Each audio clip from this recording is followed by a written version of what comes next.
What's up, everybody? My name is John and I am back for your week 6 workout. This is our second week of our second mesocycle focused on strength endurance. So a difference between last week and this week, you're gonna see a lot of very similar movements, but the main difference here is that you're gonna be seeing each basic movement is gonna be done in a little bit more of an unstable surface, and that's gonna be our challenge today, going for more unstable version of the movement, and then also added to our tempo is a 1 second pause at the end of the range of motion. So still 3 seconds up, 3 seconds down, but we're adding in that 1 second pause, and where you can see we're progressing towards a little bit harder movement. So with that, let's get into it. First exercise is a TRX version of a push-up. We're gonna start with our feet shoulder width apart.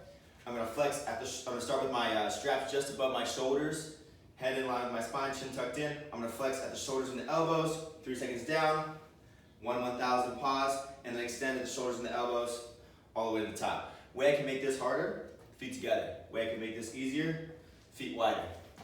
Second exercise is gonna be our single leg squat. So single leg squat, instead of a forward lunge like last week, single leg squat. I'll show you the side view. I'm gonna have my free leg just hovering above the ground, all my hands together. I'm gonna flex with the knees, hips, and the ankles all in one time.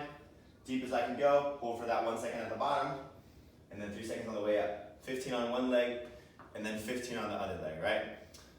Moving on, we're moving on to our single arm row with rotation. Again, feet shoulder width apart. I am going to have my hand behind my head, extend my arm fully, and rotate back, and then I'm gonna flex at the elbow and the shoulder, pulling myself up and twisting my palm towards me, and then back out again. Remembering that 1 second pause.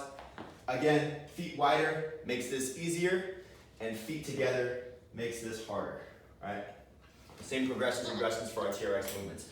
Moving on to the single leg Romanian deadlift. Last week, you saw opposite side loaded. Today, the progression is this, same side loaded. The reason that this is harder is this is not gonna offset my balance. It's gonna be harder because I've got my weight on my right side instead of my left. So I'm gonna start by hinging at the hips, slight bend in the knee, keeping my spine nice and neutral, chin tucked in, hold that 1/1000 at the bottom, and then extend all the way vertically, right?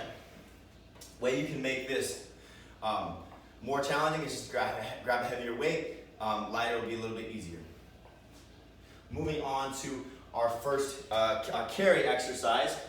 What we're gonna be doing here is a kettlebell kneel up. I'll start in front of whatever I'm gonna kneel down on. I'm gonna have my arm extended overhead, thumb pushed back so that if you're looking at me from the side, my arm covers up my ear, nice and tall. I'm gonna kneel down with the same side leg first, and then the other side, then coming up with the same side leg first, and then the other side. And I'm gonna go actively, many as I can get in 30 seconds, and then I'll switch immediately and repeat on the other side. So I'm doing 30, 30, and then getting my rest. Final exercise is what we call a bear crawl. Bear crawl, I'm starting in a quadruped position, which means my wrists are right under my shoulders, knees right under my hips. I'm gonna lift my knees 2 inches off the ground. You should see that my spine is parallel with the floor. I'm gonna move my left arm and the opposite leg forward, keeping those knees just about 2 inches above the ground, going down across my floor to the end, and then back. This one is for 60 seconds before our rest. Didn't mention, way you can make this one harder is to take longer steps with the hands, and a smaller step with the hands would make it easier. With all of your exercises, you're doing 3 sets of 15, 45 seconds rest. Hope you like that. Give it a shot, and we'll see you next week.